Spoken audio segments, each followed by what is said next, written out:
ونريد أن نمن على الذين استضعفوا في الأرض ونجعلهم أئمة ونجعلهم الوارثين. درود بھیجیے محمد و آل محمد.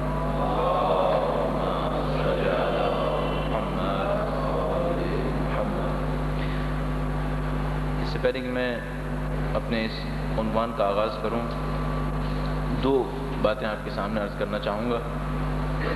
میں اس کی پلیسمنٹ یہاں پہ تاکہ یہاں دیکھنے میں آسانی رہے. دو باتیں جو میں آپ سے عرض کرنا چاہوں گا. سب سے پہلی بات تو یہ کہ جو ابھی ہمارے برادر نے بھی کہا کہ یہ جو سیشن ہم کر رہے ہیں اس میں ہمارا مقصد صرف اتنا ہے کہ ایک اوپینین کو ہم اپنی پیش کر سکیں. ایک ہماری رائے ہے جو ہم سمجھتے ہیں کہ اپنے طور پر جو ہم نے رائے کو حاصل کیا ہے وہ ہم آپ کے سامنے پیش کریں. نہ آپ کو لیڈ کرنا ہمارا مقصد ہے، نہ آپ کو آپ کے اوپر کسی چیز کو امپوز کرنا ہمارا مقصد ہے، اور نہ یہ کہنا ہمارا مقصد ہے کہ یہ معاشرے کی بہترین رائے ہے. نہیں، ان تینوں میں سے کوئی چیز ہمارا مقصد نہیں ہے.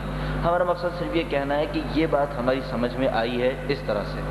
اور ہم وہ کیوں کہہ رہے ہیں؟ وہ اس وجہ سے کہہ رہے ہیں کہ ہمارے معاشرے میں ارشاد احمد افغانی اپنی رائے دے رہے ہیں، نصر اللہ اپنی رائے دے رہے ہیں، جمیل الدین علی اپنی رائے دے رہے ہیں، مثال کے طور پر کاوس جی اپنی رائے دے رہے ہیں. کیوں ہم اپنی رائے نہ دے سکیں؟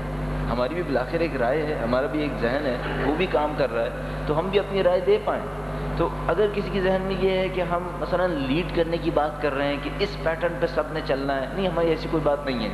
جس طرح سب رائے دے رہے ہیں ہم بھی ایک رائے دے رہے ہیں. دوسروں کے پاس اخبار ہیں، قومی سطح کے اخبار ہیں، ہمارے پاس قومی سطح کا شاید کوئی اخبار نہیں ہے. ہم جس حلقے میں کام کر سکتے ہیں ہم اس حلقے میں بات کر رہے ہیں. پہلا مسئلہ.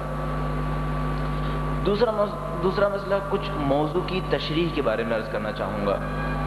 یہ جو یہاں پہ ہم نے عنوان بنایا ہے، اور اس عنوان کو اگر دقیقاً آپ دیکھیے، contemporary political development in Pakistan.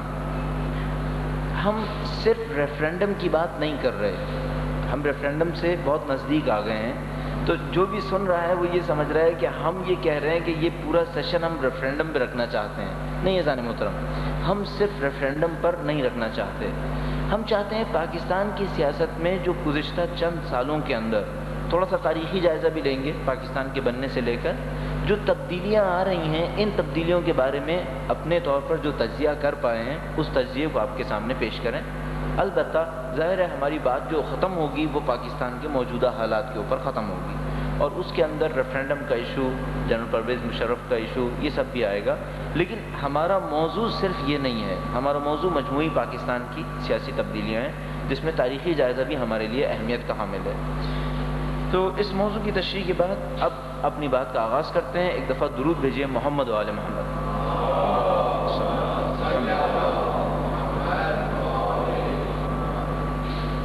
Pakistan کی تشکیل، پاکستان کا بننا دنیا اسلام کے اندر کم سے کم ابتدائی 50 سال کے اندر شاید اہم ترین واقعات میں سے ایک شمار کیا جاتا تھا.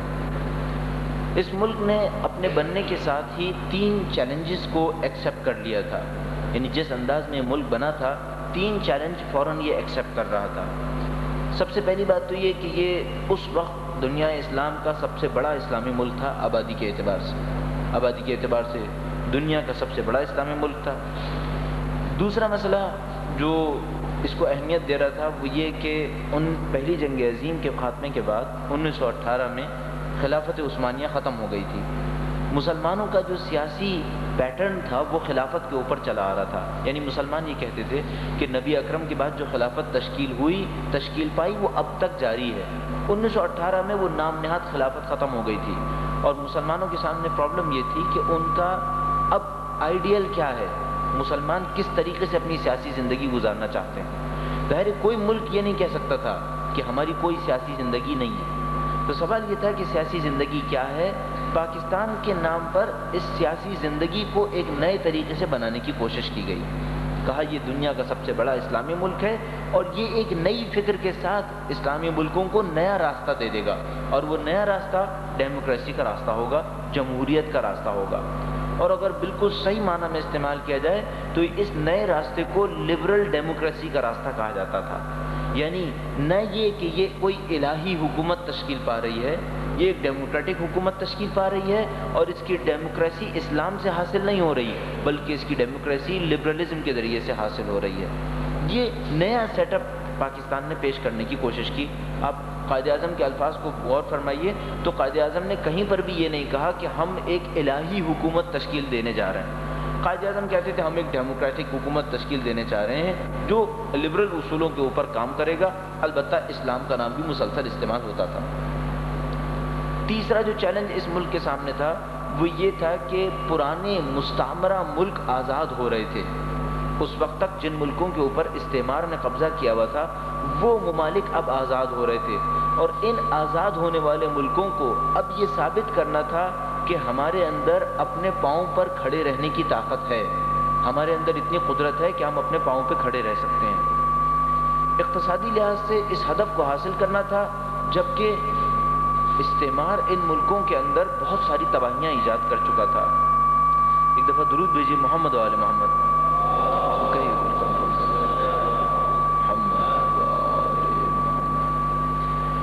تو یہ تین اہم ٹاسک تھے پاکستان کے سامنے کہ پہلی بات تو یہ کہ سب سے بڑا اسلامی ملک ہے، اپنے آپ کو ثابت کرے گا مختلف میدانوں کے اندر۔ دوسرا مسئلہ یہ کہ سیاسی سطح پر یہ لبرل ڈیموکریٹک اسٹیٹ کو قائم کرے گا، اور تیسرا مسئلہ یہ کہ اقتصادی میدان میں یہ ایک نئی قدرت کے طور پر آئے گا کہ جو استعمار کے تباہ شدہ ویرانے کے اوپر، استعمار نے جو کچھ برباد کیا تھا اس کے اوپر قائم ہوئے تھے۔ لیکن گرچہ کئی آزاد ہونے والے ملکوں کے اندر یہ کام ہوا، کئی آزاد ہونے والے ملکوں نے اپنی زندگی کو گزارا، اچھے طریقے سے گزارا، پاکستان کے اندر یہ کام نہیں ہو پایا۔ اگر کمپیریزن میں آئے تو ہم سمجھتے ہیں کہ انڈیا نے بھی نسبتاً بہتر طریقے سے گزارا، لیکن پاکستان کا جو تجربہ تھا وہ انڈیا کے تجربے سے بھی زیادہ خراب ہوا۔ اس کی چند بنیادی وجوہات ہمیں سمجھ میں آتی ہیں۔ پہلی بات تو یہ کہ پاکستان کے عوام کافی حد تک مخلص عوام تھے، لیکن وہ جو عوام مخلص قیادت چاہ رہی تھی وہ مخلص قیادت ان کو ہرگز ابتدا ہی سے فراہم نہیں ہو رہی تھی۔ ہم سمجھتے ہیں کہ اگر وہ قیادت جاہل قیادت ہوتی اور مخلص ہوتی، اگر برا نہ مانیے تو میں سمجھتا ہوں بنگلہ دیش میں ایسا تھا، مشرقی پاکستان جو اس وقت حصہ تھا اس کے اندر ایسا تھا کہ اس کی قیادت کو بھی نہیں پتا تھا کہ ملک کو کیسے چلانا ہے، اپنے حصے کو کیسے چلانا ہے، تو ایک لحاظ سے وہ بھی جاہل تھے اور یہ بھی جاہل تھے جو مغربی پاکستان کے اندر تھے۔ لیکن وہ جو مشرقی پاکستان کے اندر جاہل تھے وہ اپنے ملک سے مخلص تھے، اپنے والے حصے سے بہت زیادہ اخلاص رکھتے تھے۔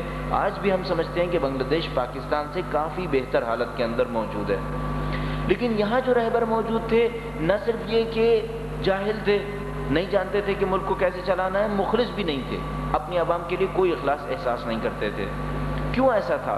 ہمارے خیال میں اس کی بنیادی وجہ یہ تھی کہ یہاں جو جاگیردارانہ نظام قائم ہوا تھا وہ جاگیردارانہ نظام 100% انگریزوں کے بنائے ہوئے جاگیردار خاندان ہوا کرتے تھے۔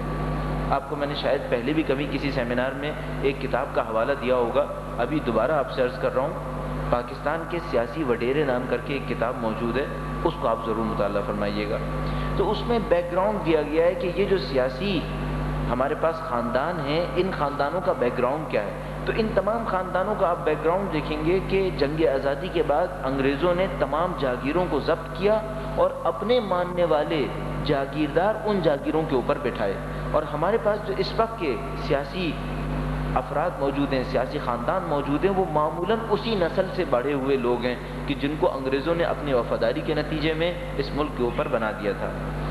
یہی لوگ پاکستان بننے کے بعد پارلیمنٹس کے اندر گئے، یہی لوگ پاکستان بننے کے بعد مختلف وزارتوں کے اوپر قابض ہو گئے، تو وہ جو عوام کے ساتھ خلوص ہونا چاہیے تھا ان لوگوں کے دلوں میں، وہ خلوص ان کے اندر ناپید تھا۔ مفاد پرستی رکھا کرتے تھے اور اپنے مفادات کو پورا کرنے کے لیے سر فہرست تھے۔